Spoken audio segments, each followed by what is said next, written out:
이 이삭의 가족을 보면 우리가 이렇게 일상생활에서 일상의 이 가족의 그 모습 가운데에 접할 수 있는 경험할 수 있는 그런 이 가족의 그 모습처럼 이렇게 보여집니다.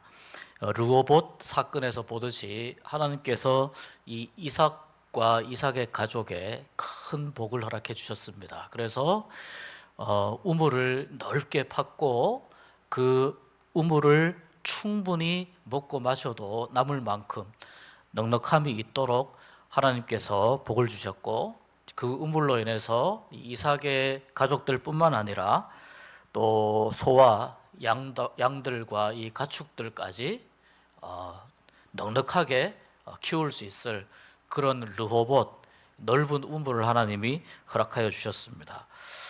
그리고 이제 이 이삭의 가족에 또 하나님이 자녀를 주셨는데 두 아들을 주십니다. 그 두 아들이 이제 에서와 야곱입니다. 에서와 야곱은 태어날 때부터 성경에 보면 아주 재미있는 그 기록이 있습니다. 태어날 때부터 뱃속에서 어머니 뱃속에서부터 이렇게 싸웠는데요. 그때 이제 어머니 뱃속에서 하나님이 이렇게 말씀하시기를 두 민족이 두 나라가 뱃속에 있구나, 뱃속에서 싸우는구나. 실제로 에서도 하나의 큰 그 에돔이라고 하는 이 족속의 족장이 되고, 야곱은 우리가 아는 것처럼 이스라엘의 또 조상이 되지 않습니까?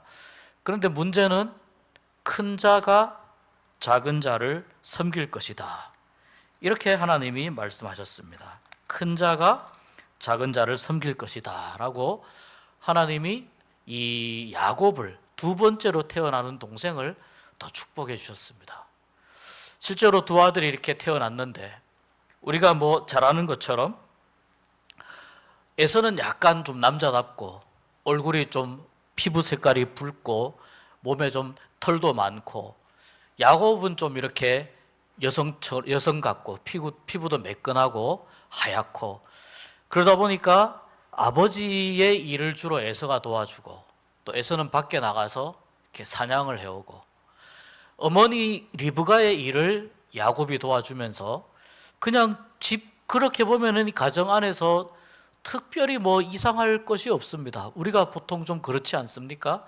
이렇게 아들들 중에 또는 자녀들 중에 보면 아버지와 좀 죽이 잘 맞는, 성격적으로 잘 맞는 그런 자녀가 또 있고, 또 보면 어머니하고 또 이렇게 성격이 잘 맞고 하는 그런 자녀가 있거든요. 꼭 뭐 아들이라고 이렇게 음식을 못하리라는 법도 없고, 요즘은 요리를 잘하는 남자들이 정말 매력이 있는 세상이지 않습니까? 그러니까 이미 이삭은 이때부터 벌써 요리나 이런 그 집안의 여러 가지 일들을 이렇게 잘 도와주면서 또 그런 면에 있어서 매력을 가지고 있었던 그런 이제 두 아들입니다. 두 아들이 서로 아버지와 어머니와 함께 이렇게 성격적으로 죽이 맞는 그런 형태로 이렇게 살아가고 있는데, 이제 이삭이 점점 나이가 점점 들고 그 이제 하나님께로 갈 때가 되었다는 것을 이제 이삭이 이렇게 깨닫게 됩니다. 그래서 그러다 보니까 아버지 아브라함으로부터 내려오던 그 축복을 이제 장자에게, 보통 장자가 상속권이 있고 또 가정에서도 더 큰 이렇게 분깃이, 더 큰 그런 조건이 되고 하다 보니까 당연히 에서에게 내가 이제 너를 축복하려고 한다. 그러니까 밖에 나가서 내가 좋아하는 그 짐승 잡아다가 내가 좋아하는 요리 알지 않느냐? 그러니까 에서는 아는 거죠. 아버지가 어떤 양념을 해서 어떤 요리를, 고기를 얼마만큼 익히고 어느 부위를 좋아하는지 다 아는 거죠. 내가 좋아하는 요리를 해서 가지고 오면 내가 너에게 축복을 해주마. 이렇게 해서 에서가 밖에 사냥을 하러 나갑니다. 자, 그런데 그 이삭과 에서의 대화를 어머니 리브가가 듣습니다. 자, 여기에서부터 이제 조금씩 이제 이 가정이 조금씩 말하자면 힘들고 어려운 상황 속으로 이렇게 빠져들게 됩니다. 어머니 리브가가 가만히 생각하니까 욕심이 나는 거예요. 에서도 사랑하는 아들이지만 자기가 보기에는 에서는 약간 좀 이렇게 남자답고 외향적이어도 섬세한 면이 떨어지고 하다 보니까 야곱이 그 복을 좀 받았으면 좋겠거든요. 그러니까 이 리브가가 야곱을 불러다가 야, 너 이렇게 아버지가 지금 축복을 내려주려고 하는데 축복을 주려고 하는데 아버지가 이렇게 요리를 지금 내가 해줄 테니까 내가 아버지가 어떤 요리 좋아하는지 다 아니까 그 염소 새끼 한 마리 잡아서 요리를 해줄 테니까 너가 좀 목소리도 애서 목소리로 좀 흉내내고 목소리 좀 굵게 하고 그 다음에 팔에도 이렇게 그 염소 가죽 같은 거 이렇게 감아서 만지면은 에서처럼 털이 많은 것처럼 그렇게 해서 아버지에게 가서 네가 복을 받아라. 그래서 야곱이 얼마나 야곱이 또 약삭 빠르고 복 받는 데에는 얼마나 야곱이 또 이 집중력이 좋습니까? 집착이 좋습니까? 그래서 어머니가 시키는 대로 어머니가 해준 요리를 가지고 적당한 시간이 이렇게 지나가지고 아버지 이삭의 방에 들어갑니다. 이미 아버지는 이제 눈이 침침할 이럴 때죠.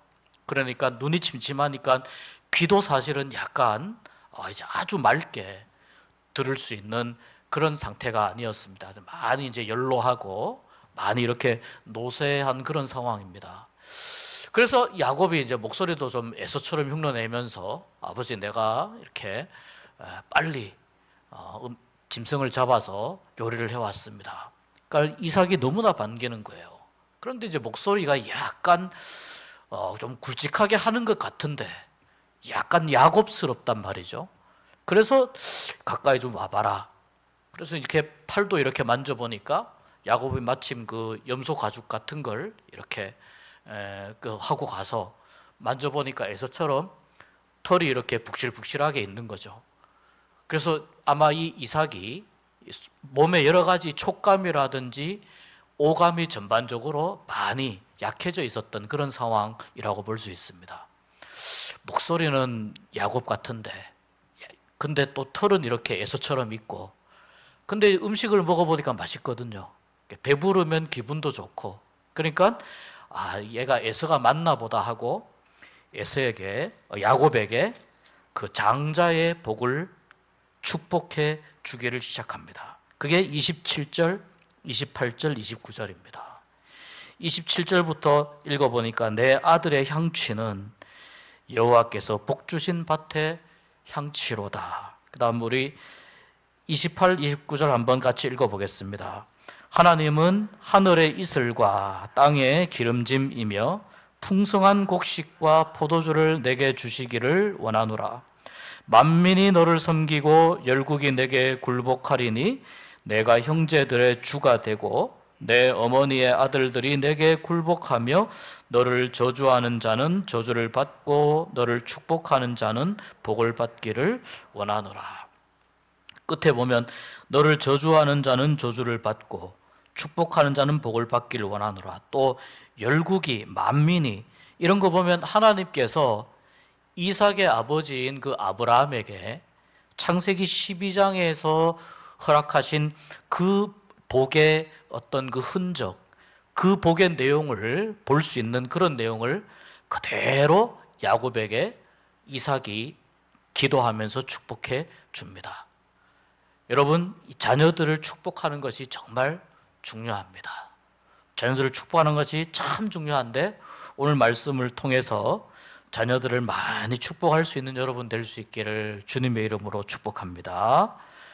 야곱이 형 에서의 축복을 딱 가로챘습니다. 그리고 이제 방을 나간 뒤에 에서가 뒤늦게 요리를 해가지고 왔습니다.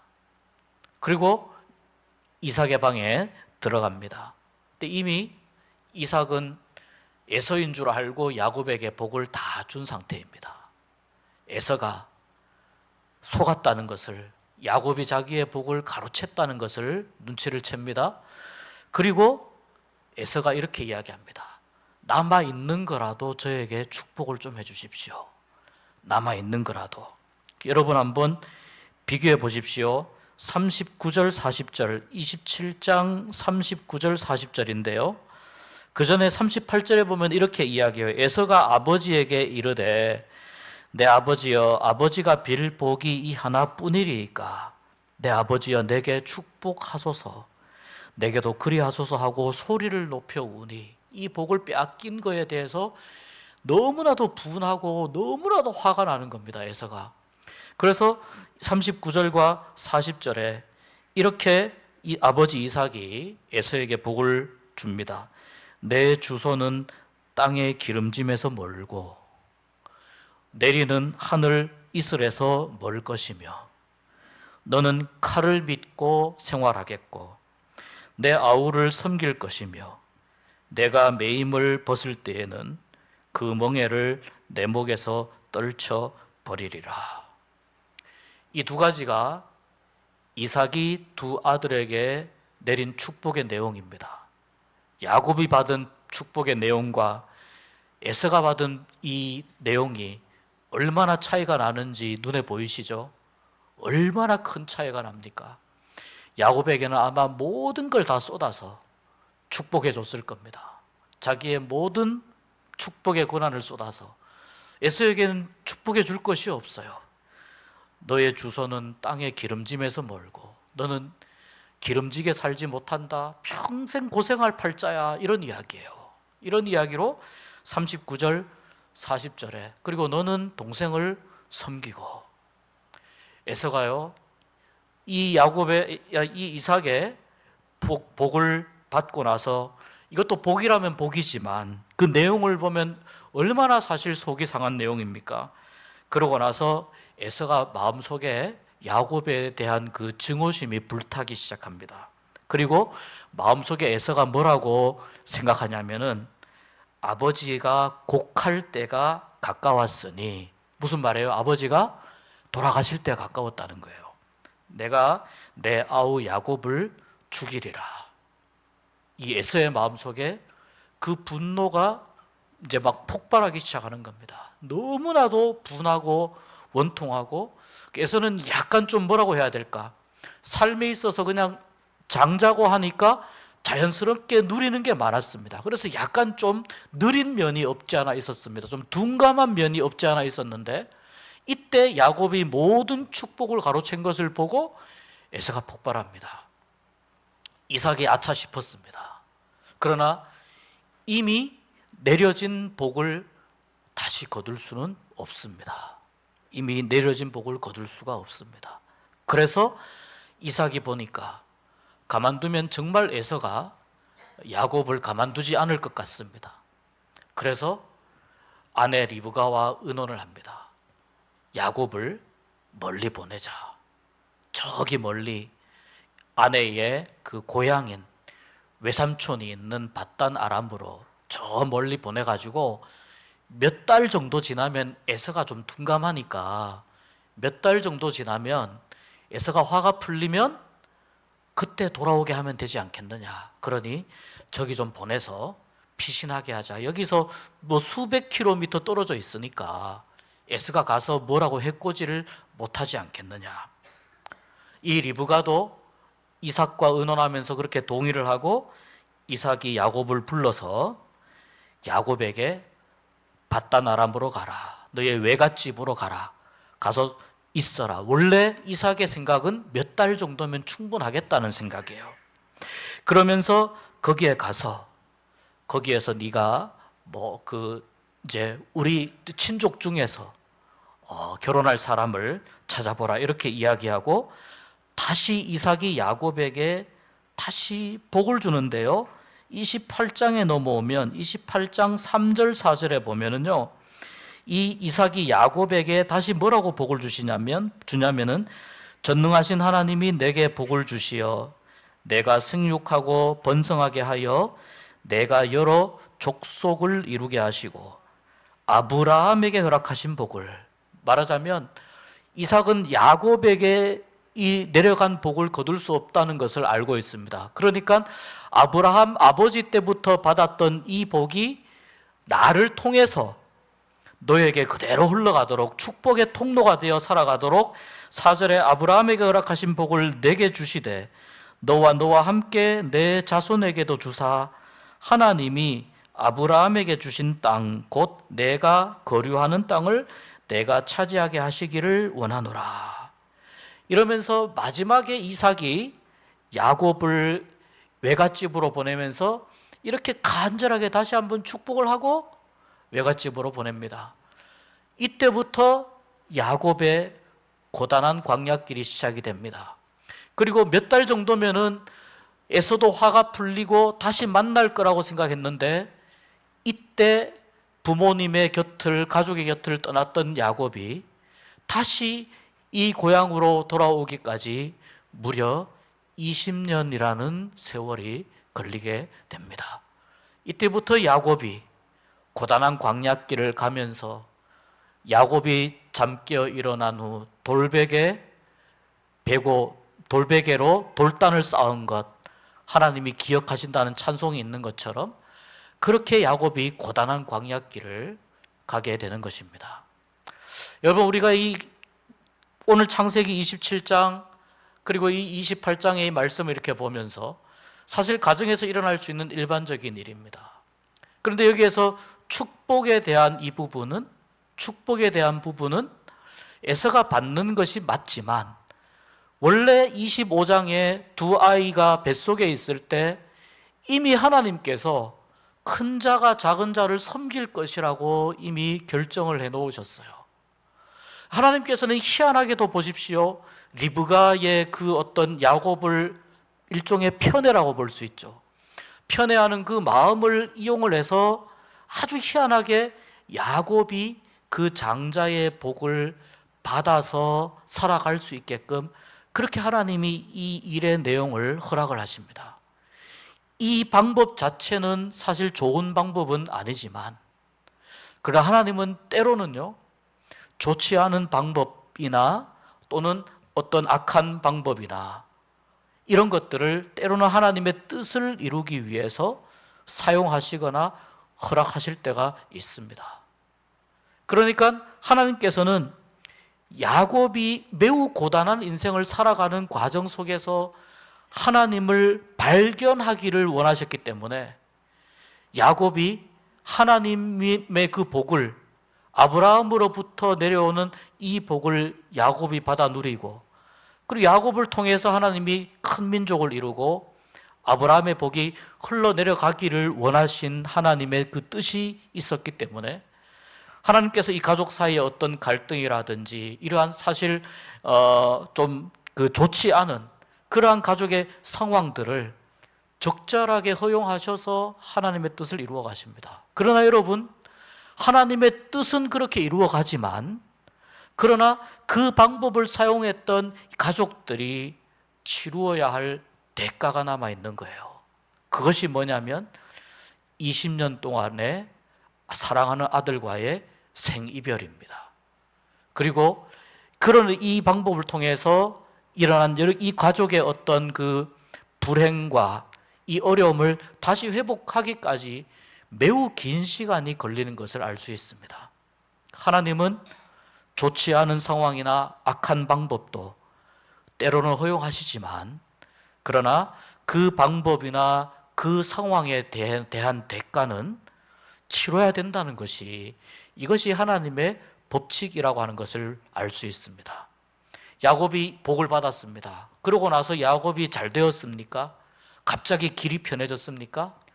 이때부터 야곱의 고단한 광야길이 시작이 됩니다. 그러나 여러분, 그 고단한 광야길을 지나가는 동안에 거기에서 하나님이 그때부터 야곱을 만나 주시기 시작합니다. 야곱을 만나 주시고 야곱을 만져 주시고 어려움 속에서 힘든 상황 속에서 하나님이 다가와 주셔서 야곱과 함께 하신다고 말씀하시고 그러면서 야곱이 하나님을 조금씩 알아가도록 이 야곱의 인생길, 광야길을 하나님께서 그렇게 사용하십니다. 때로는 그래서 고난이 비록 삶에 있어서는 어렵고 힘든 과정이고 때로는 매우 고통스러운 시간일 수 있지만 그 고난을 통해서 여러분 하나님을 만날 수 있고 하나님을 발견할 수 있고, 더 놀라운 사실은 어렵고 고단할 때에 하나님을 더 부르게 된다는 것입니다. 오늘 우리가 함께 같이 찬양하기를 원합니다. 빈들을 지나는 그 야곱의 마음으로, 또 그 광야길을 걸어가는 야곱의 그 상황 가운데에서도 그러나 함께 하신 하나님을 기억하면서 우리의 삶의 모습이 이렇든지 저렇든지 간에 항상 하나님은 우리를 기억하시고 붙잡아 주시고, 우리에게 원하시는 것은 우리가 하나님만 바라보기를 원하신다는 것을 다시 한번 이 찬양을 통해서 우리가 고백할 수 있었으면 좋겠습니다.